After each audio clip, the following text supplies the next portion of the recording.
Jules said after the game at the weekend that there was going to be a meeting to thrash a few things out. I don't know whether you were part of that, but are you able to give us any insight as to what was thrashed out in that, or at the very least tell us how positive an exercise that could be for you guys? I'm not aware of that, Virgil, what he actually said, but I think, as always, we had a post-match meeting led by me. I think once this season, as far as I'm aware of, the players came together. I don't even know which game that was, but it was months ago already. So we did have a post-match meeting to talk about all the positives we've done in that game, but also shown where we can do a little bit better to make sure that if you have a performance like that, where you have so many shots, most shots by any team in the Premier League this season, that then doesn't result in a draw, but that result then ends up in a win for us. Obviously, I mentioned Virgil. He's set to make his 350th appearance for Liverpool, becoming the 50th in Liverpool's history to reach that total as well. How do you sum up his contribution to the club, both before and during your time? Yeah, that's been unbelievable. Of course, won the league twice, won the Champions League, and some domestic cups as well. But apart from that, I think he only had one big injury in his career at Liverpool, and no, it's not even fair to take his age into account, maybe. But for him to be as fit as he is for such a long period, because as you see, and all of you see, I play him almost every game. And the level he brings is still very, very, very good for us. So, and that to be fit every single 3 days. In 2 days we have to go to after 2 days of rest we need to go to Bournemouth again. And it's not only him; all these players that are overloaded quite a bit because we have 3 big injuries.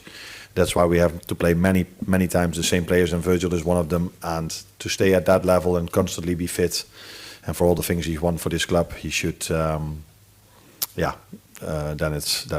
is only positive. Yeah. And just to check a couple of things with you, is there any chance Konate could still join up with the squad? And also, how ready is Mo Salah to come back into the starting lineup as well, given that he's back training with you after AFCON?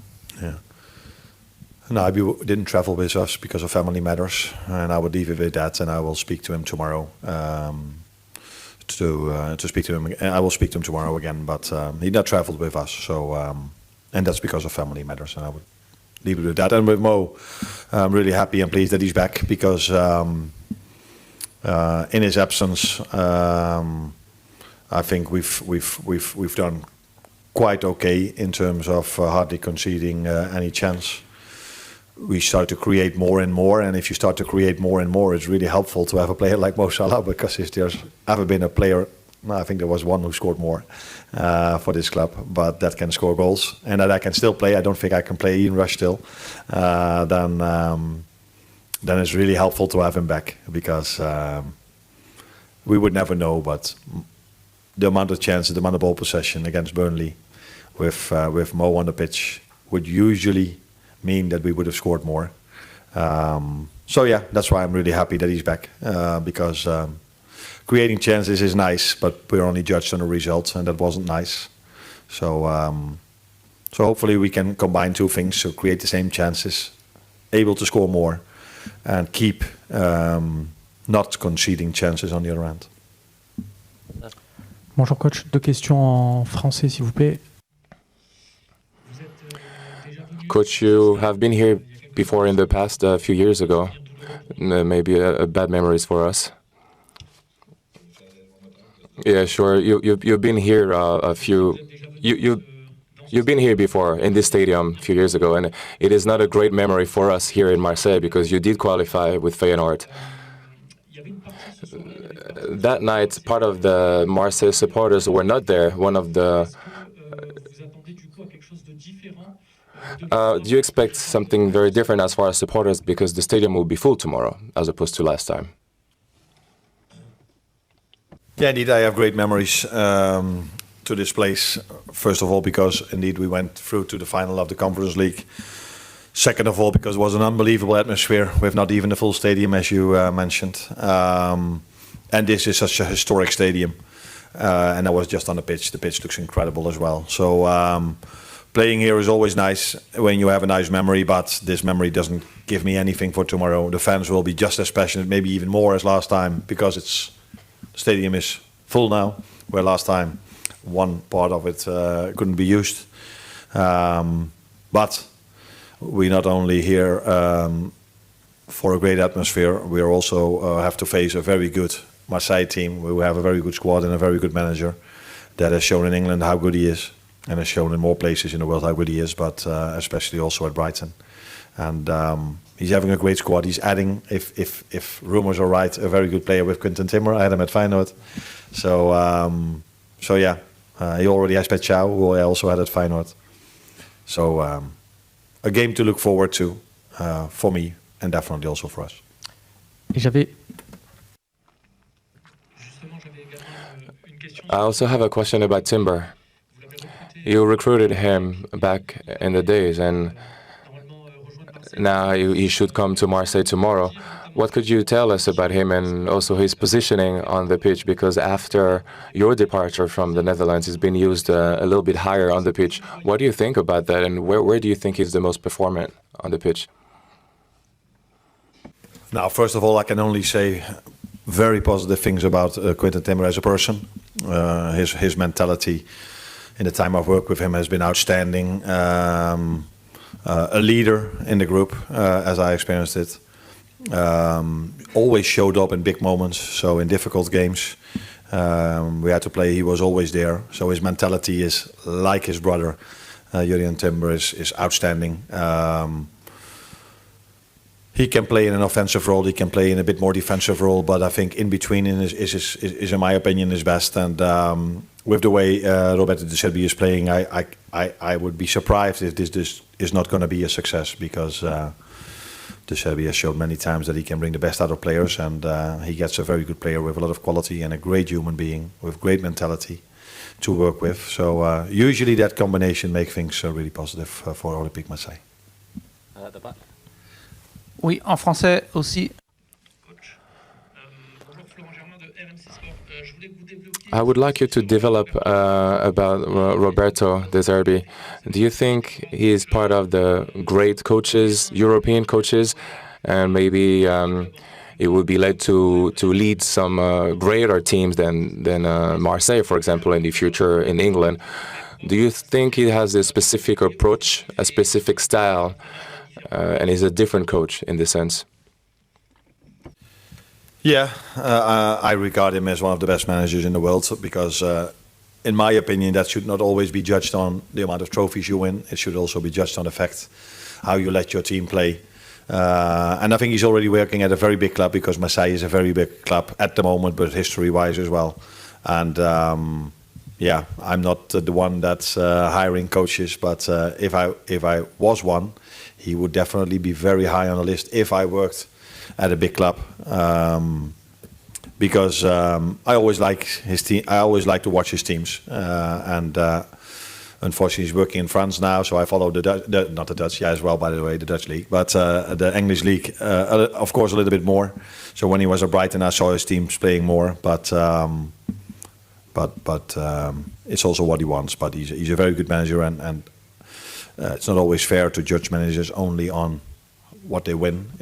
It should also be the style of play should be, in my opinion, very important as well, and the development of players. And that's what you see with him. That players always develop very well. And then sometimes when he leaves, these players are not as good anymore as they were with him, and that usually tells me how good of a manager you are. Carl? Hi, Anna. Hi.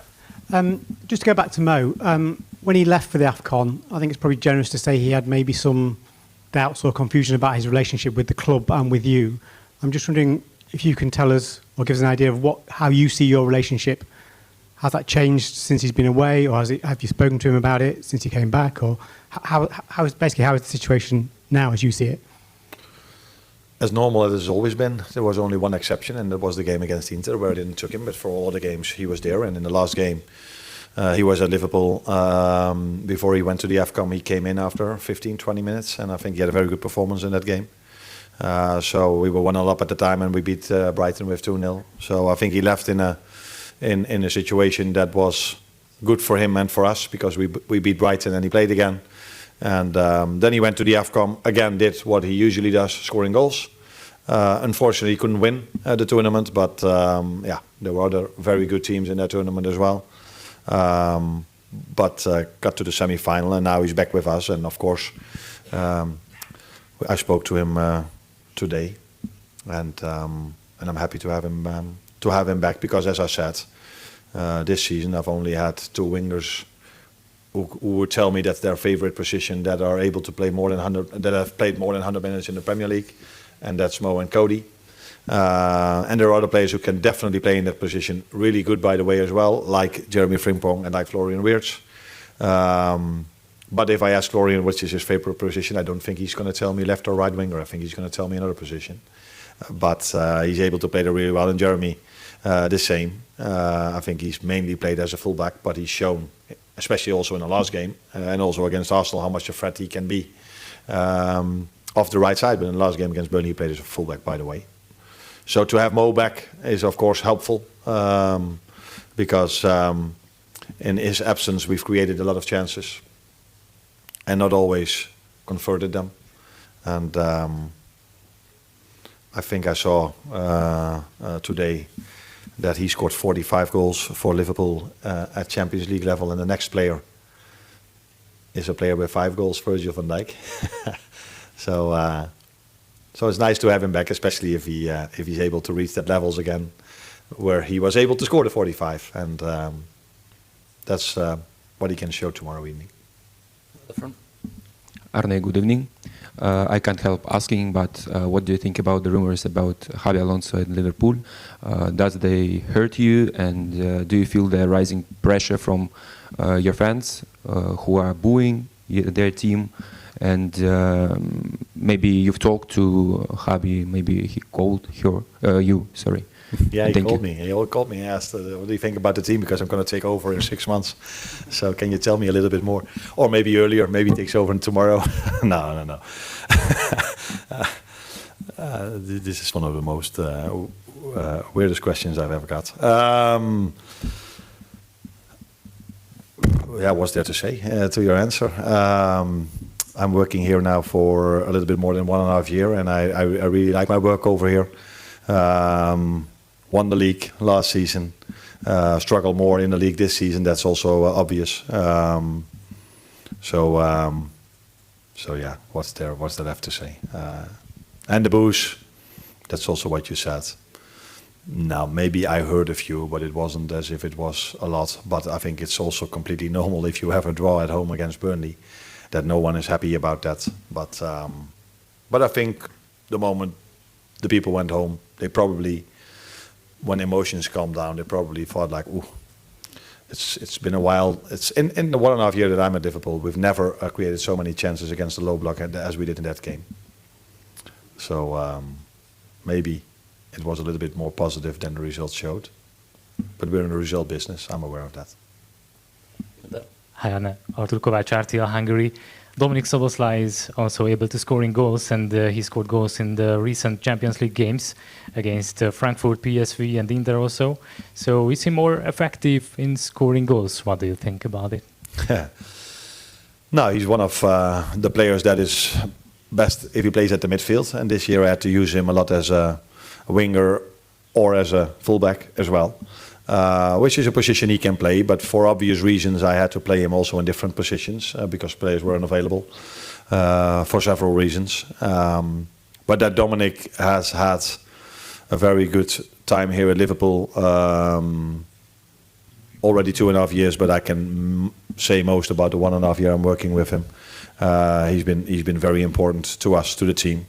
He could have scored a goal more, by the way, if he would have scored his penalty this weekend. But yeah, I think it was his second miss from 22 or 23 penalties. It's probably not a coincidence that it happens in this season. So because every time it's when Alexander Isak scores his goal and we're thinking, bam, now he's going, he gets injured for 3 months. When we have a very good game against Arsenal in the last minutes, it's a big injury for Conor Bradley. That makes us sad again.